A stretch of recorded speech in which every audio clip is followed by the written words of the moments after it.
안녕하세요. 저는 토보어학원 박성주 엄마 김지혜입니다. 오늘은 역사, 좀 더 자세히 말하면 역사관에 대해 공부해 보고자 합니다. 역사를 공부하는 가장 쉬운 방법은 역사관을 공부하는 것입니다. 각 역사학자가 어떤 사상을 가지고 역사를 연구하냐에 따라 역사의 서술 방식이 달라지겠죠. 그렇다면 인류사에서 가장 큰 영향력을 끼친 역사학자로는 어떤 사람들이 있을까요? 크게 6명을 들 수 있습니다. 역사의 아버지 헤로도토스를 시작으로 랑케, E.H.카, 드로이젠, 아놀드 토인비, 그리고 저는 여기에 이븐 할둔을 포함시키고 싶습니다. 헤로도토스와 랑케가, E.H.카와 드로이젠이, 그리고 토인비와 이븐 할둔이 비교적 동일한 역사관을 가지고 있으므로 함께 묶어서 공부하는 것도 좋은 공부 방법이 되겠죠. 오늘은 이 6명의 인물 중 백그라운드 1권의 제일 마지막 인물인 아놀드 토인비에 대해 알아보려고 합니다. 나머지 5명에 대해서는 백그라운드 2권에서 자세히 다루도록 하겠습니다. 중요한 테마들이 많으니 잘 따라오셔야 해요. 오늘은 독특하게 문답 양식으로 공부를 해보도록 하겠습니다. 영국 역사학자 토인비는 다른 역사학자와는 달리 독특한 역사관을 소개합니다. 즉, 역사를 나누는 기준을 시대나 국가 단위가 아닌 문명 단위로 역사를 구분합니다. 그는 인류사 전체에서 발생한 26개의 문명을 언급합니다. 이 26개의 문명이 성장, 발전, 쇠퇴, 해체의 과정을 주기적으로 되풀이하는 유기체적 모습을 띠는 유기체적 순환 역사관을 소개하는데요.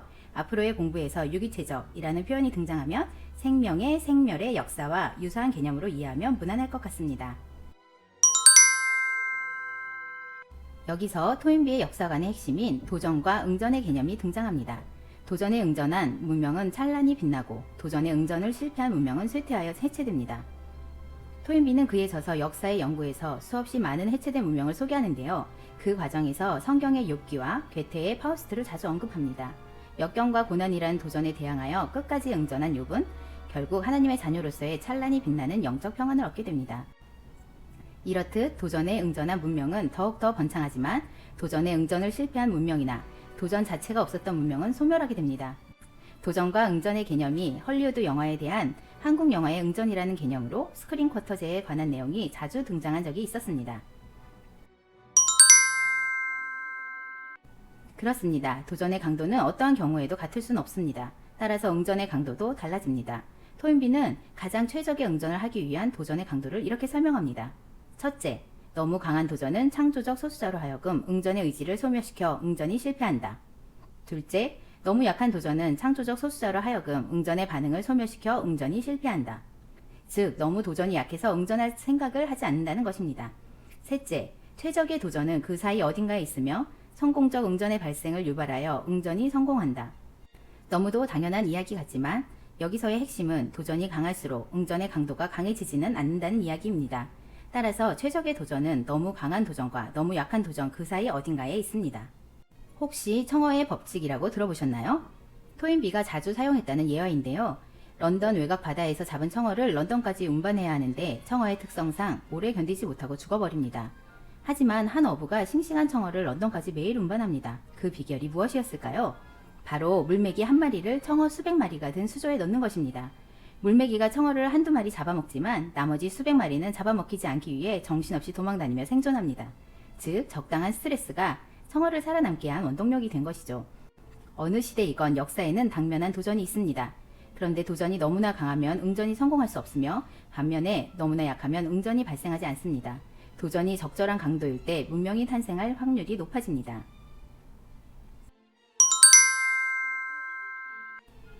여기서 또 하나의 중요한 키워드인 창조적 소수자가 등장합니다.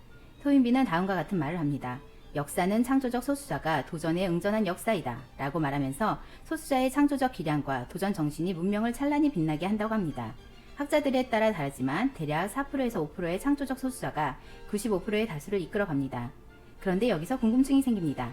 과연 창조적 소수자만의 응전으로 문명이 소멸되지 않고 응전에 성공할 수 있을까요? 그렇지 않습니다. 여기에서 다소 어려운 개념이 등장하는데요. 바로 미메시스와 네메시스입니다. 미메시스는 모방하다라는 뜻으로 일단 창조적 소수자가 응전을 해나갈 때 다수의 95%는 소수자들의 행동을 모방하여 함께 응전해야 성공적으로 문명을 유지해 나갑니다. 다수가 창조적 소수자를 모방하고 둘 사이의 조화가 유지되면 문명은 내외적으로 발생하는 도전에 성공적으로 응전하면서 계속 성장할 수 있습니다. 사실 미메시스는 토인비가 처음으로 사용한 말이 아니라 놀랍게도 플라톤이 처음으로 사용한 말입니다. 기억하시죠? 우리는 이미 이데아계와 현상계에 대한 개념을 배웠습니다. 진짜 세계는 이데아계, 그리고 현상계는 가짜 세계이며 이데아계의 모방이라고 했죠? 바로 그 모방이 미메시스입니다. 문제는 네메시스입니다. 네메시스는 응보라는 뜻으로 업보라고 해석하면 이해가 쉬울 것 같습니다. 창조적 소수자에게는 분명히 뒤따르는 업보가 있습니다. 바로 우상화입니다. 도전에 대한 응전을 성공한 창조적 소수자는 필연적으로 자기의 인격과 제도와 기술을 우상화하게 됩니다. 전통, 관행, 관습을 만들고 타성에 젖어 새로운 도전이 앞의 것과 전혀 다름에도 불구하고 최초에 성공했던 방식을 응전합니다. 그리고 그들이 쥔 권력으로 새로운 창조적 소수자의 진출을 가로막고 오히려 그들을 억압합니다. 이 상황이 되면 95%의 다수는 창조적 소수자를 모방하지 않게 되고 미메시스를 처리하게 됩니다. 그리고 문명은 해체의 과정을 밟게 됩니다. 중세 유럽 문명의 대부분이 네메시스의 과정을 거쳐서 소멸합니다. 창조적 소수자가 네메시스 상태가 되면 두 가지의 계급으로 나누어집니다. 먼저 창조적 소수자는 유산계급, 즉 생산수단과 자본을 소유하고 노동력을 투입시켜 상품을 제조 판매하여 자본을 축적하는 계급이 되며 이를 부르주아지라고 합니다. 반면 95%의 다수자는 무산계급, 즉 자신과 가족의 생존을 위하여 자본가에 고용됨으로써 노동력을 판매하는 계급이 되며 프롤레타리아트라고 합니다.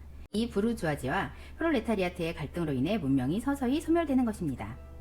여기서 조금만 더 깊이 들어가자면 그 유명한 칼 마르크스는 부르주아지와 프롤레타리아트 사이에는 필연적인 착취관계가 성립한다고 보았으며 프롤레타리아트가 살아남아 새로운 이상국가를 설립하기 위해서는 계급혁명을 통해서만 가능하며 이 계급혁명을 바로 프롤레타리아 혁명이라고 부릅니다. 프롤레타리아 혁명을 통해서 일체의 자본주의적 관계를 소멸시키고 계급 없는 사회를 건설할 수 있다고 하였는데 이 사회가 바로 공산주의 사회입니다. 모방은 분명히 문명 성장의 중요한 요소입니다. 하지만 역사를 돌아보면 문명을 발생시키지 못한 원시 사회에서도 모방은 발견됩니다. 어떻게 된 걸까요? 중요한 것은 모방의 유무가 아니라 모방의 방향입니다. 실패한 문명의 모방 방향은 선조와 구세대를 향합니다. 죽은 선조가 살아있는 연장자의 배후에서 보이지 않는 권위를 강화하며 인습과 관습을 지배하여 결국 발전적 변화가 소멸됩니다. 하지만 성공한 문명의 모방 방향은 창조적 소수자에게 있습니다. 인습과 관습의 권위에서 탈피하여 더 나은 방향으로 문명을 지속적으로 성장하려고 노력합니다. 물론 창조적 소수자가 네메시스 상태가 되면 안 되겠죠? 아이러니하게도 대부분의 문명은 타살이 아니라 자살의 형태로 멸망합니다. 토인비는 도전이 없어서 소멸한 문명들의 예를 다수 나열하는데요. 대부분 문명의 발전을 보이지 못하고 어느 순간 자멸하거나 그 지역을 떠나게 됩니다. 일례로 그리스와 이집트 문명은 상당한 도전에 직면해 있습니다. 그리스도는 국토가 험한 산과 암석으로 되어 있고 이집트는 주기적으로 나일강의 범람과 건조화를 경험합니다. 이를 극복한 그리스 문명과 이집트 문명은 찬란히 빛나는 문명의 역사를 가지고 있습니다. 반면 초기 문명에서 소멸한 대략 650개의 문명에서는 어떠한 도전과 응전의 증거도 찾아볼 수 없는데 대부분 도전이 없는 무미건조한 삶 속에서 발전을 중단한 자체 소멸의 자살 형태라고 볼 수 있습니다. 우리가 배우는 대부분의 학문은 서양 중심의 학문을 다루고 있으며 오리엔탈 또는 극동 중심의 학문은 접해본 적이 거의 없습니다. 역사의 기록에 따르면 문명을 처음 언급한 학자는 토인비가 아니라 아랍의 역사학자 이븐 할둔입니다. 토인비의 역사 연구에서 이븐 할둔이 등장합니다. 이븐 할둔은 1332년에 출생하여 1406년에 사망한 이슬람 역사학자로 징기스칸을 직접 만났다는 증거도 있습니다. 그는 역사를 환경의 산물로 간주하고 세계를 7기후대로 나누어 환경과 문명의 관계를 연구하였는데 그 목적은 역사의 보편적 법칙, 즉 패턴을 찾는 것이었습니다. 그 패턴이 바로 발생, 성장, 쇠퇴, 해체의 유기체적 과정을 거치는 토인비의 유기체적 역사관과 동일합니다. 그는 그의 책 역사서설 무까띠마를 통해 아사비아 이론을 소개하는데요. 아랍어로 이타적 행위라는 뜻입니다. 여기서 이기적 유전자와 이타적 유전자의 개념을 잠시 도입하겠습니다. 일종의 집단 선택론으로 자신의 번식 기회를 포기하고 다른 개체의 번식 기회를 증대하는 이타적 희생의 원리를 강조합니다. 지금도 이슬람 국가들 내에 혈연 관계가 끈끈한 것도 이런 이유를 들어 설명할 수 있을 듯합니다.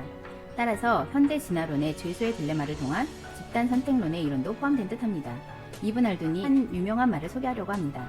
혈연 관계는 인간의 본성이며 문명의 시작이다. 혈연이 긴밀하면 외적 개입이 없어도 확고한 연대를 스스로 형성할 수 있다. 무까띠마는 토브문고의 영어 원서로 소장되어 있습니다. 이븐 할둔은 어떠한 스승도 없이 혼자서 단독으로 연구에 몰두하여 이 책을 썼다 하니 과히 특이한 선재라고 할 수 있을 것 같습니다. 오늘은 역사학자 아놀드 토인비에 대해 알아보았습니다. 문명, 도전과 응전, 창조적 소수자, 청화의 법칙, 이메시스와 네메시스, 프롤레타리아 혁명까지 다량의 지식을 쌓았습니다. 참고로 토인비의 역사의 연구는 너무 두껍고 어려워서 고등학생이 읽기는 힘든 서적입니다. 따라서 토분문고에 있는 책을 빌려 원장님이 형광펜 쳐놓은 부분만 읽도록 합니다. 토인비 외에 5명의 역사학자에 대해서는 고등정교 심화반에서 배우는 백그라운드 2권에서 자세히 다루도록 하겠습니다. 수고 많으셨습니다. 지금까지 박성주 엄마 김지혜였습니다. 다음에 또 만나요. 안녕!